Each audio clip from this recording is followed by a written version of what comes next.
Olá, meus queridos e minhas queridas, tudo bem com vocês? Espero que sim. Com a graça de Deus, eu vou muito bem, feliz por esse momento que posso compartilhar com vocês um pouco que seja da palavra de Deus. E a meditação de hoje é no Salmo 8 e eu trago como título: Você tem valor para Deus. Acredite.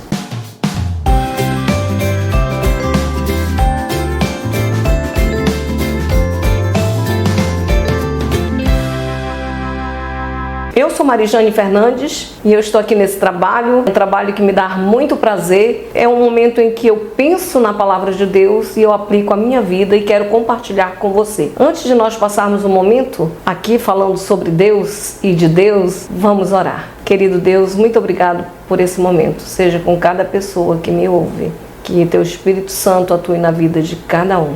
Isso eu peço em nome de Jesus Cristo, Teu Filho amado. Amém. No Salmo 8, nós temos um salmo que é um grito de louvor.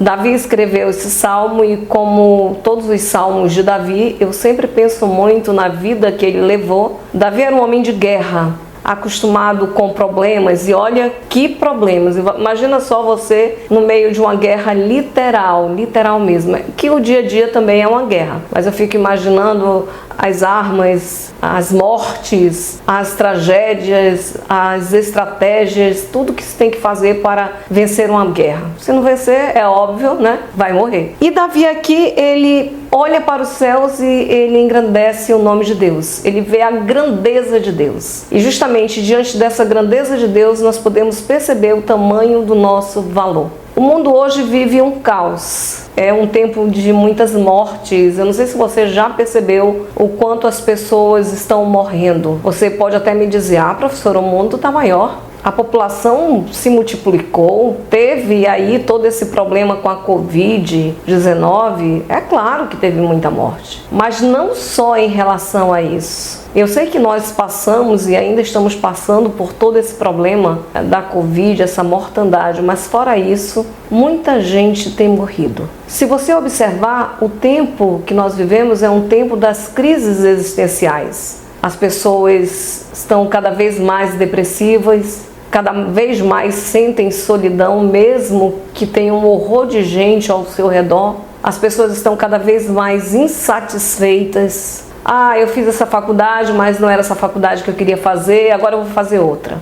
Eu estou nesse emprego, mas esse emprego não dá, não gosto das pessoas que estão comigo. Muda de emprego, vai para outro, também não dá. Nunca vi um mundo com tantas doenças existenciais. Não estou dizendo que não existam as doenças, elas existem, mas por que elas estão aparecendo tanto dessa forma? Esse fato me faz lembrar o tempo em que eu comecei a minha faculdade de letras. Eu sou formada em letras e eu comecei na faculdade estadual do Cariri, no Nordeste. Na época eu também fazia o curso de educação religiosa pelo Seminário Batista do Cariri e resolvi fazer em paralelo ao curso do seminário a faculdade de letras, que eu queria unir as duas áreas, e tanto é que eu amo demais trabalhar com língua portuguesa e amo demais falar de Deus, estudar a Bíblia.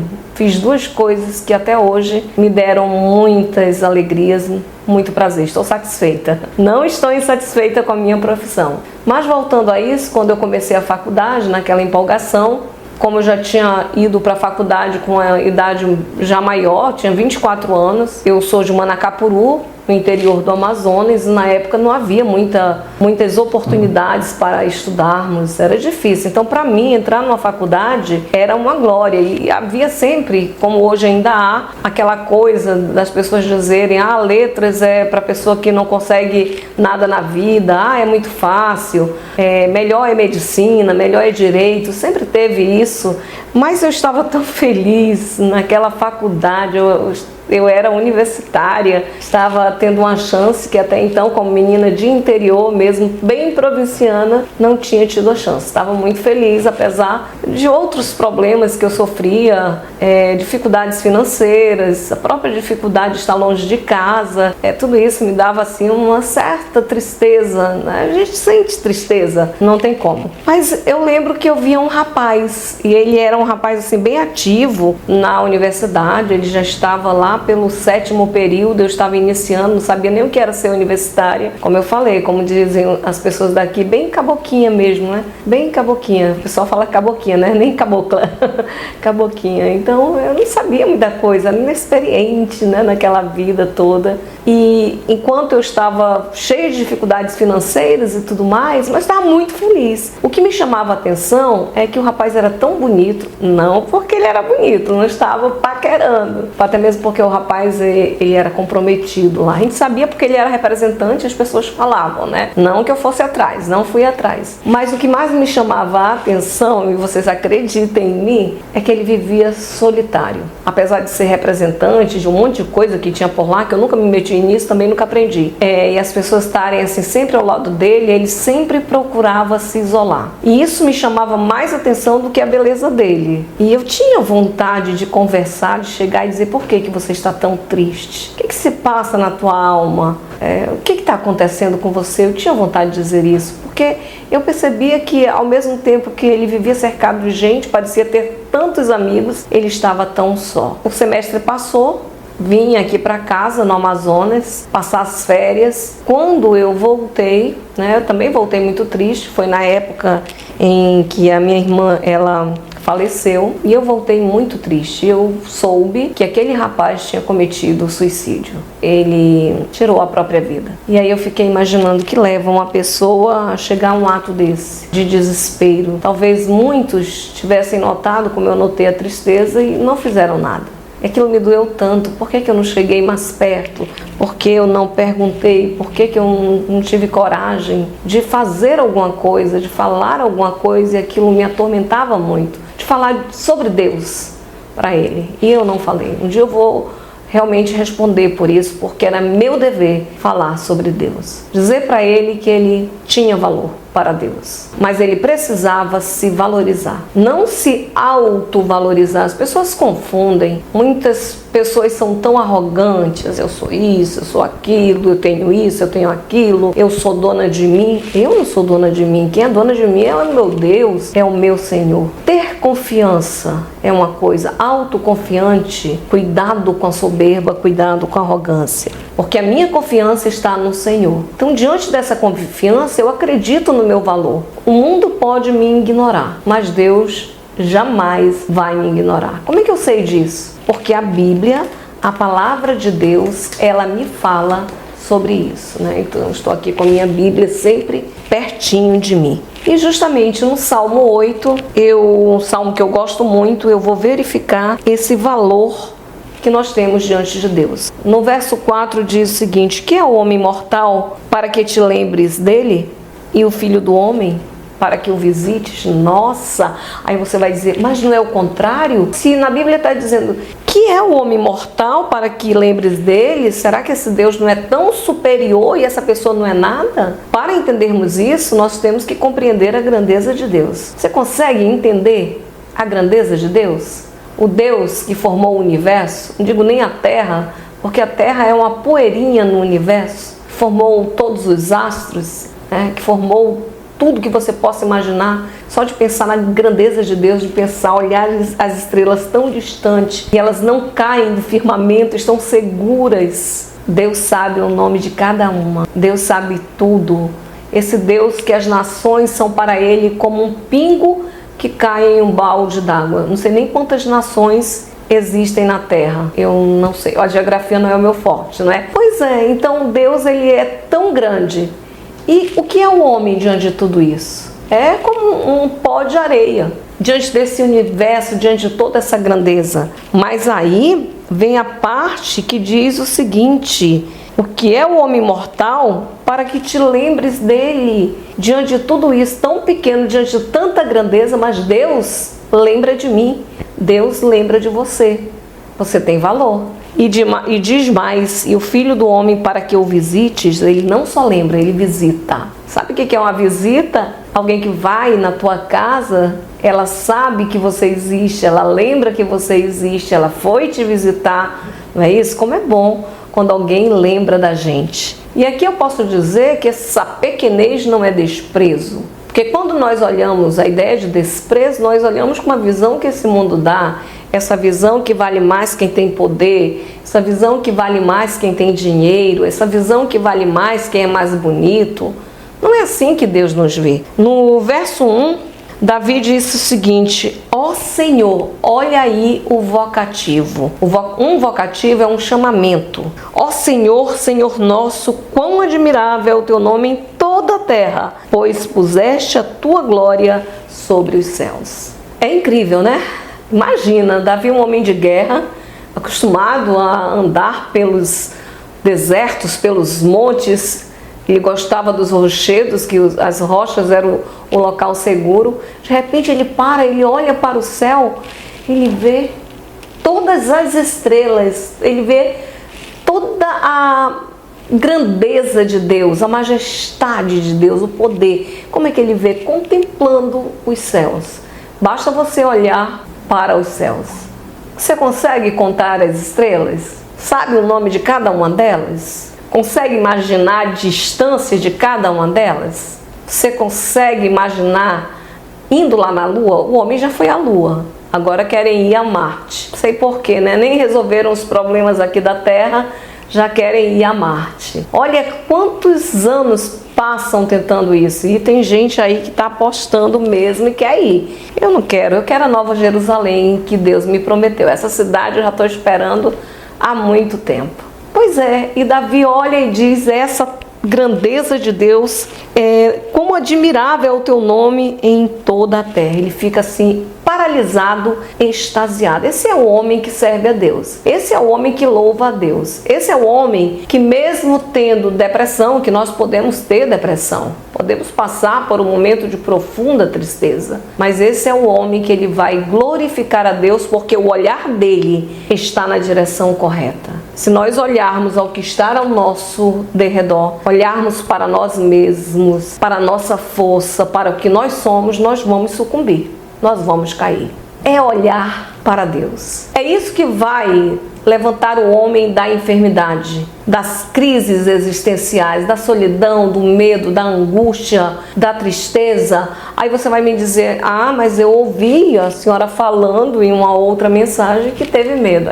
Tenho de vez em quando, mas eu olho para Deus e eu sei que o meu porto seguro é Deus. Eu sinto tristeza às vezes, eu sinto angústia, eu sinto ansiedade, mas eu tiro de mim esses pensamentos pecaminosos, porque o meu Deus, Ele me prometeu tudo, porque Ele me prometeu o céu, Ele me prometeu a salvação, tanto é que Ele mandou seu Filho amado Jesus Cristo para morrer em meu lugar. Ele já me deu a vida eterna. Essa vida é perfeita, essa vida não tem perigo, essa vida não tem doença, essa vida não tem corrupção, nem esse corpo vai acabar nessa vida eterna. Vai ser um corpo incorruptível. Ele já me deu tudo. E é nisso que eu foco. Mas continuando aqui, diante dessa grandeza de Deus e pensando se você já contou as estrelas, eu gosto muito do livro de Isaías e o capítulo 40, então, nem se fala. No verso 25 diz: a quem, pois, me farei semelhantes para que eu seja igual, diz o Senhor.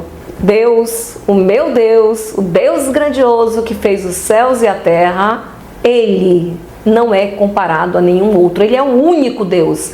Não existe outro Deus. E no verso 26 diz: levantai ao alto os vossos olhos e vede quem criou estas coisas. Levantai ao alto, vede quem criou essas coisas.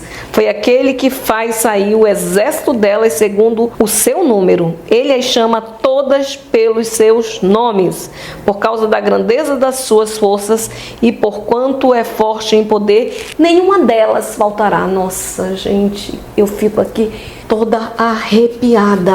Deus sabe o nome de todas as estrelas. Não consigo reconhecer a constelação, a Ursa Maior. E Deus sabe tudo. Cientistas passam anos e anos estudando. E Deus sabe tudo. Deus sabe tudo e Ele diz que nenhuma delas faltará. Se Deus faz assim com as estrelas e diz que nenhuma delas faltará, imagina comigo, imagina com o homem, a criação de Deus que Ele fez segundo a sua imagem e semelhança. Ele é o nosso Criador, porque Ele nos criou. Mas Ele também quer ser o nosso Salvador. Foi por isso que Ele mandou Jesus Cristo para morrer na cruz pelos nossos pecados. Uma coisa é ser criatura de Deus, outra coisa é ser filho de Deus. Ser criatura todos são. Agora, ser filho de Deus, é preciso aceitar Jesus como Salvador. Entregar a vida a Deus. Como? A palavra de Deus tem tudo o que nós precisamos. Não é o que a Marijane diz, não é o que o pastor fulano de tal diz, é o que a palavra de Deus diz. E Davi sabia de tudo isso. Parte desse salmo é citado no Novo Testamento, em Hebreus 2, 6 e 8 diz: mas em certo lugar testificou alguém dizendo: que é o homem para que dele te lembres? Ou o filho do homem para que o visites? 7. Tu o fizeste um pouco menor do que os anjos, de glória e de honra coroastes e o constituíste sobre as obras de tuas mãos. 8. Todas as coisas lhe sujeitaste debaixo dos pés. Ora, visto que ele sujeitou todas as coisas, nada deixou que lhe não estava sujeito, mas agora ainda não vemos que todas as coisas lhe estejam sujeitas. É justamente o que ele diz aqui no Salmo 8. No 5, ele diz o seguinte: pois pouco menor o fizeste do que os anjos, e de glória e de honra o coroaste. Nós temos aqui no Salmo 5 dizendo que o homem, a criação, que é a imagem e semelhança de Deus, ele fez menor do que os anjos, e ele deu domínio de tudo ao homem. Olha que responsabilidade. Quando se refere a Cristo, nós temos Jesus Cristo, que é 100% Deus e 100% homem. Ele veio a este mundo, ele tomou a forma humana. Então essa referência de Hebreus é justamente essa parte humana de Cristo, 100% homem, 100% Deus. Nunca deixou de ser Deus. Ele deixou o uso dos seus atributos quando esteve na terra, mas nunca deixou de ser Deus, porque Deus não deixa de ser, não deixa de existir. Então Jesus Cristo também como homem é a referência que nós temos aqui em Hebreus.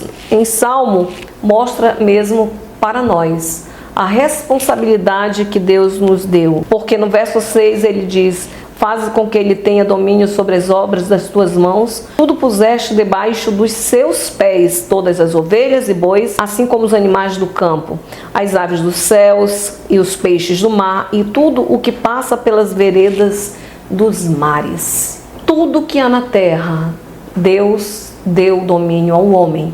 Deus nos deu muitas coisas, muitas responsabilidades também, porque as grandes coisas que nos dão exigem grandes responsabilidades. Aí nós devemos ter a consciência daquilo que nós estamos fazendo aqui na terra. Estamos cuidando da natureza? Estamos cuidando dos animais? Estamos cuidando de tudo que Deus nos deixou? Isso sem falar no próximo, porque nós sabemos que o mandamento se resume em amar a Deus e ao próximo como a ti mesmo. Estou falando também da responsabilidade de cuidar. Aí você pode entender o tamanho do teu valor. Você é tão valoroso que Deus te deu uma grande responsabilidade, te fez menor do que os anjos, porque você está aqui nessa terra para cuidar de tudo isso aqui, sabendo que um dia tudo isso vai ser transformado, porque Jesus Cristo vai voltar para buscar a sua igreja e nós vamos ter novos tempos. Nós precisamos estar atentos a tudo isso que acontece. Em Colossenses 1:15 diz: o qual é a imagem do Deus invisível, o primogênito de toda a criação. Quem é o primogênito de toda a criação? É Jesus Cristo, o nosso Salvador. Eu estava lendo sobre a criação dos humanos na mitologia, no mito sumério, de Enki, que era havia vários deuses, ele era um dos deuses, um dos maiorais dos deuses lá. E Namu era a mãe dele. Então havia toda aquela criação e os deuses menores, que no mito há deuses maiores, deuses menores. Os deuses menores estavam enfesados porque eles estavam dizendo que todo o trabalho tinha sido para eles, eles não estavam mais querendo fazer tudo aquilo, estavam reclamando, resmungões mesmos. E aí, diante de toda essa reclamação, a mãe de Enki o aconselhou a fazer seres para trabalharem no lugar dos deuses menores que estavam reclamando. E Enki fez esses seres, do barro, e deu à sua mãe o direito de fazer a forma da cerâmica.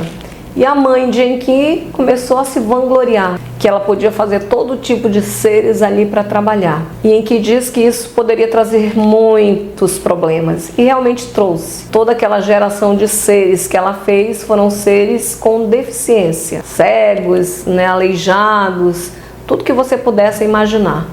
E Enki, para fazer algo legal por eles, deu um lugar de honra. Mas não é assim que a narrativa bíblica fala do homem. Nós temos na narrativa bíblica do homem, o homem como ponto central da criação de Deus. Por isso que ele diz: quem é o homem para que deles te lembres? Quem é o homem para que o visites? Mas fizeste menor do que os anjos, e de glória e de honra o coroastes. Isso é maravilhoso. Em Isaías 40, verso 28 diz: não sabes, não ouviste, que o eterno Deus, o Senhor, o Criador dos fins da terra, nem se cansa nem se fatiga? É inescrutável o seu entendimento. Deus não se cansa. Não existe deuses menores, existe Deus Pai, Deus Filho e Deus Espírito Santo, o único Deus que se manifesta em 3 pessoas diferentes. E esse Deus, ele não se cansa. Às vezes eu digo aqui em casa: já nasci cansada, vivo cansada. Mas Deus não se cansa. E mais ainda, no verso 29, isso vem para mim, diz: dá força ao cansado e multiplica as forças ao que não tem nenhum vigor. Ele me dá força. Mesmo não tendo vigor, ele me dá força. No verso 30 diz: os jovens se cansarão e se fatigarão, e os moços certamente cairão. 31, mas os que esperam no Senhor renovarão as forças, subirão com asas como águias, correrão e não se cansarão, caminharão e não se fatigarão. Doenças e deformações são causadas pelo pecado. Quando Adão caiu, toda a raça humana caiu. O trabalho que Deus nos dá não é um castigo, é uma forma de nós mostrarmos o nosso amor para Deus, de contribuir, porque o Senhor diz que tudo que vier para você fazer, faze com bom ânimo, como se fosse para o Senhor. Tudo isso que nós temos aqui é um veículo de Deus para mostrar a sua grandeza aos seres humanos. Jó 9:2 diz: na verdade sei que assim é, porque como se justificaria o homem para com Deus? 3. Se quiser contender com ele, nem a uma de 1000 coisas lhe poderá responder. Nada, não dá para contender com Deus. E aqui, para terminar, no Salmo 8, verso 2 diz: tu ordenaste força da boca das crianças e dos que mamam por causa dos teus inimigos, para fazer calar ao inimigo e ao vingador. Ordenaste força da boca da criança. Imagina a pureza de uma criança. Uma criança, você às vezes faz até alguma coisa ali para ela que ela não gosta, ela fica chateada, mas depois ela está ali perto de você, te chamando, esquecendo tudo isso. Há uma inocência, há uma pureza. É exatamente assim que nós devemos estar diante de Deus. Você tem valor para Deus, mas você tem que olhar para dentro de si e ver o que falta. E o que falta realmente é Deus no teu coração. O mundo passa, tudo vai passar, nós vamos passar. Um dia nós vamos morrer, ou nós vamos nos encontrar com Jesus Cristo na sua volta. Todo aquele que o aceitar como Salvador ou vai morrer e se encontrar com Ele, ou vai ser arrebatado. Mas um dia nós estaremos diante de Deus. Essa deve ser a nossa esperança. Não é uma esperança falsa, é uma esperança verdadeira. Que o Senhor Deus abençoe a tua vida grandemente. Tchau!